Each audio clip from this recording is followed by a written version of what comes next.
Hello and welcome to Budget with Brian, and today we're going to look at something a little bit curious. It's not a Hoover, it's not a vacuum, it's made by DEWALT. What can it be? And what it really is a cyclonic separator which sits in between your vacuum and whatever tools you're using to vacuum things up with, or a tool, and it collects all the dust and doesn't block the filters or fill up the bag on vacuum. And the reason why that's helpful is because you're not constantly having to clean your filter bags. The vacuum never loses its suction, and what you're doing is just basically emptying a little dustbin.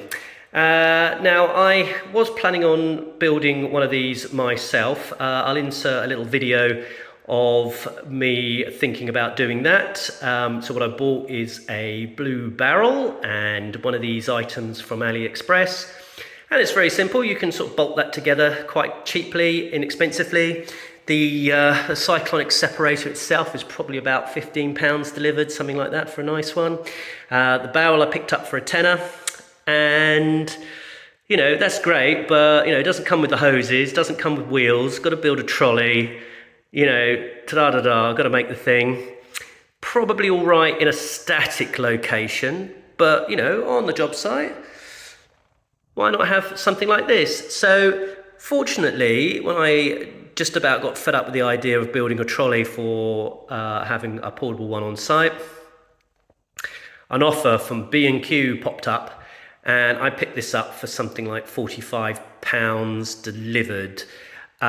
So quite interesting. But before we get into this video, if you're not already a subscriber, do hit that subscribe button and ding the bell wherever that is, and we will tell you when our next video comes out. So the sensible thing for me to do is to unbox this. I've told you what it is. I'm going to unbox it. It's going to be the one-handed unboxing. So let's start off with the model number. This is a DXVCS002. There are a couple of different size models, but quite frankly, it's the separator that does all the job, and the rest of it is just about capacity. So, you know, it's how many times you're willing to empty this. The idea is that it picks up all of the large chunks, sits in here, and then what you get getting through to the vacuum is just the very, very tiniest parts. And with this combination, you should sort of get something similar to the wonderful filtering that Festool put out.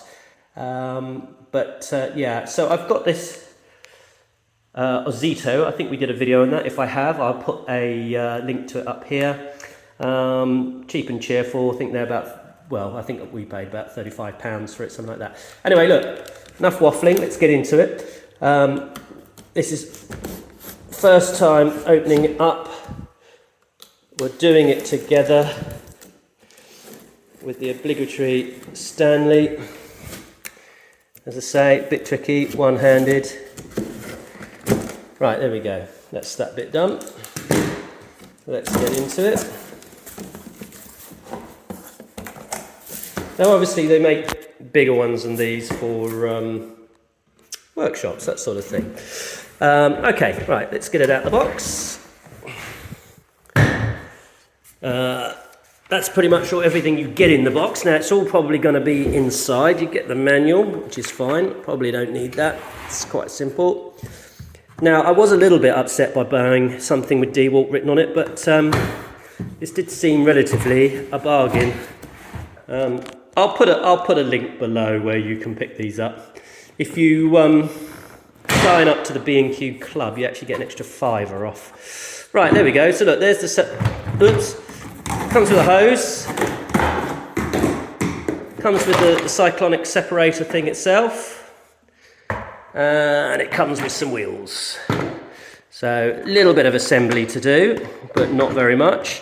This type of wheel where it just locks in and you've got a screw on the bottom. Here's the screws. Is fairly common for you know, any of the vacuums that you buy. All of the accessories are inside, cut down on packaging, etc. And there we go.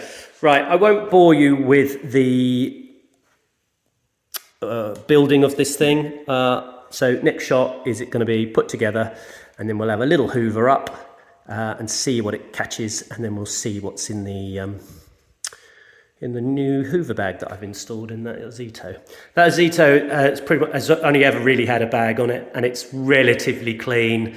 So hopefully everything that we see caught in there is as a result of what doesn't get caught in here, but we'll do a little before and after anyway. So I'll put it together and then we can see what it looks like built. Okay, there we go. So it's all together now. That took all of, sort of 5-10 minutes, something like that, to put it together.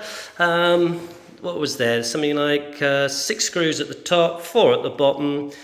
That's it. It's nothing.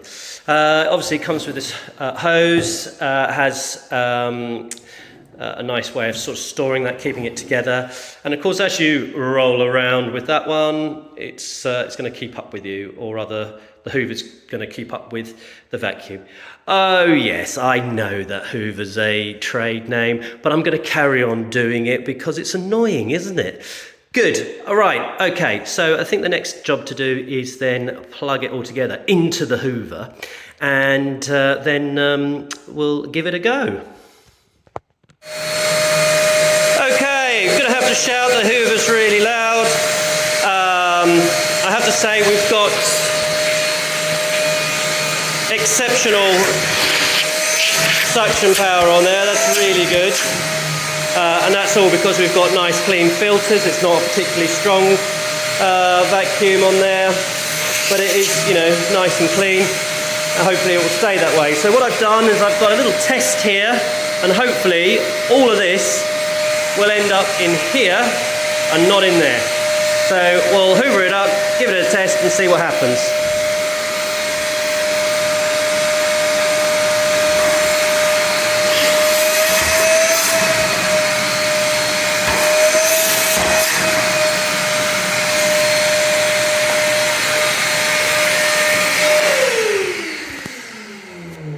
Okay, that was good and loud. Okay, well, I mean, it hoovered that, or vacuumed up that as at a great rate, so that was really good. I wasn't looking at the cyclonic separator while I was doing that, so maybe what we'll do is run this again, put the video on here so we can see it whizzing around. So, proof in of the pudding. One thing, bit of static on here, that's not good. But there we go. Off with the lid. There we go. It's all in this bucket, and hopefully when we open this one, we'll see. I mean, the thing is, that paper bag is empty. Right, so look, there we go. That's what it's supposed to do, which is good. So I'm happy about that. So we'll just have to carry on seeing what this is like. I'm probably going to try and clean up the bigger vacuum I've got downstairs, which also is yellow, and it's much bigger. Doesn't obviously, like I'm saying, you don't need the suction capacity, or not the suction capacity. What I'm saying, the vacuum's collection capacity, because you're never using it. And it all goes into this bucket here, which is actually a lot easier to empty, really, because there's no filter, there's nothing. As I say, you never lose the suction, which is annoying when you've got lots to clean up and you're constantly cleaning the vacuum. This, you just empty the bucket. I feel I'm labouring that point, but that's what it is. Right, look, let's do this again. I'll just tip it on the floor. More a real world thing. There we go. There's all the sawdust back on the floor. Let's get the lid back on. And as I say, we'll do it again, but this time we'll video the cyclone separator. Okie dokie. Again, really good suction. We haven't lost anything yet. Here's the pile of dirt. And what I'm going to do is I'm going to focus on the cyclonic separator and we'll see it go up there. So off we go. And there you go, you can see it whizzing around, falling by the gravity, and not going into the vacuum, but going into the bucket. Let's get that turned off. So again, let's have a look. Oh, right, now look, this is what I was saying earlier. I don't know whether you can see that. Static. So there's lots of static on this as those little wooden particles are going through. So that might be a problem for somebody. There we go. Right, off with the lid. There's all the dirt again. So it's kept it all in the bucket and none in the vacuum. So all in all, pretty happy with my purchase. This is going to get a lot of use. I do sort of feel, let me tell you about the negatives now then. I think this is probably going to be a little bit vulnerable in the back of the van. I could see that getting knocked. I don't see a sensible way of storing that while it's in transit. So that could be a little bit vulnerable, so you'll have to be a little bit careful with that. A little bit disappointed that it didn't come with at least a few adapters. You know, I've had to cobble this together, and to be honest, we all fight through the same problem. All of these different vacuums seem to have different connectors, different diameters, different everything. So yeah, some kind of universal rubber coupler would have been good. I guess, and I suspect this is all set up to fit perfectly with some specific DEWALT shop vacs, which is fine. I think, you know, that's, you've got to be able to design it to some level, right? But I think this will work. I've got to probably find a couple of bits and bobs to get this to work for me. Yeah, all in all, I'm pretty happy with this. This is something I've been wanting to sort of get for a while, just because I'm really fed up of constantly cleaning filters and getting myself covered in dust and dirt. So the capacity for this, actually that should be something I should tell you. I think it's on the box. I think it tells me what it is. There we go, 23 litres, that's quite a lot. And look, it's telling you what the size of the pipe diameters are, which is good. You get 2.1 metres worth of extension, if you like, and 99.5% efficient. But yeah, look, you know, I'm hoping that's really going to do a nice job for us here on site. Thank you again for watching Budget with Brian. We're on Facebook, Instagram, Twitter. I'm still going to call it Twitter. And of course, don't forget to subscribe.